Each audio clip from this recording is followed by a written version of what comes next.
I think obviously there should be compensation for, if something incredible is done, that compensation should match that something incredible was done. It seems the Tesla board took that to heart, laying out an ambitious list of targets Elon Musk would need to hit to get the biggest pay package in corporate history, made up of 423.7 million Tesla shares, worth around $900 billion if Tesla hits those targets.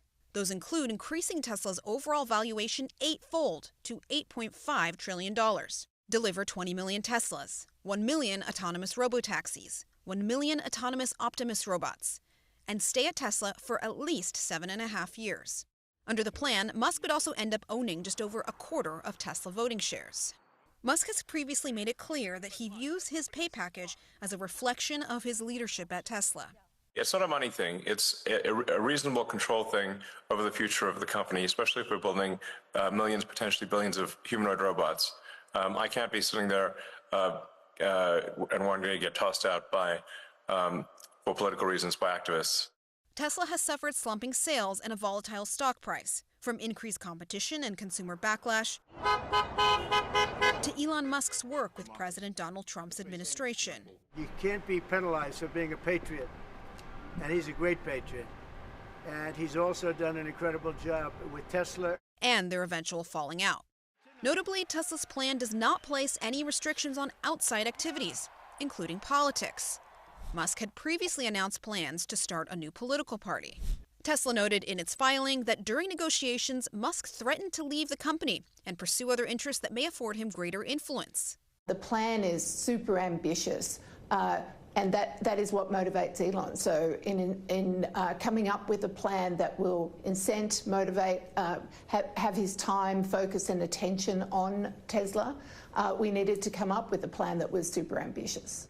Tesla shareholders will get a chance to have their say and vote on the plan on November 6th. You know, on another note, you know, your democratic socialism has been just the center of everything that people talk about.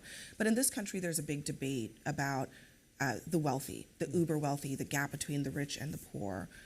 Just this week, Tesla offered a pay package to Elon Musk that would potentially make him a trillionaire.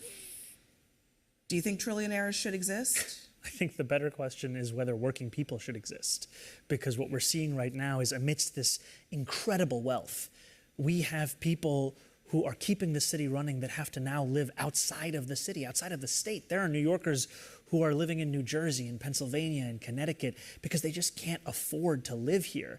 Amidst all of that, we have talk of trillionaires. I mean, it tells you where our political priorities are.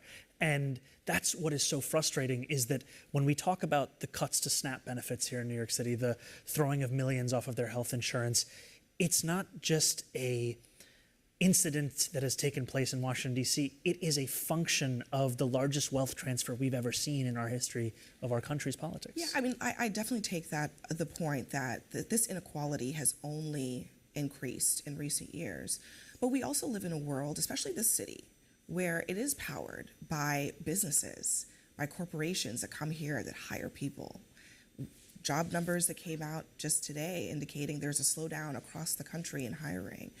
Is now really the time to raise taxes on those corporations, but also to exacerbate the tensions between the rich and the poor?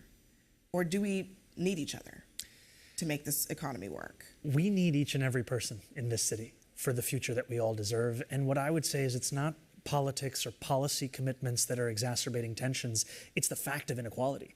That's the tension that working class New Yorkers are living with, where they can't afford their rent, they can't afford their childcare. Any concerns about the broader economic environment and the impact of higher taxes on anybody, rich or poor, in this particular economy?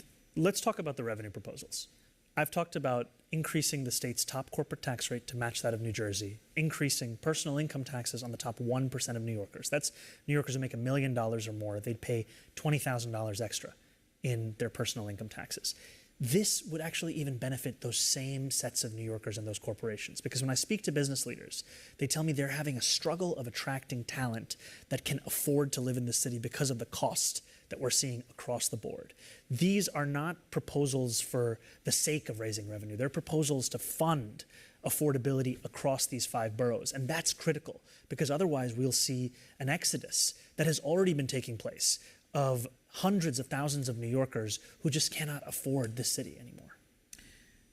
The United States, you have benefited from this country. This is what your critics say.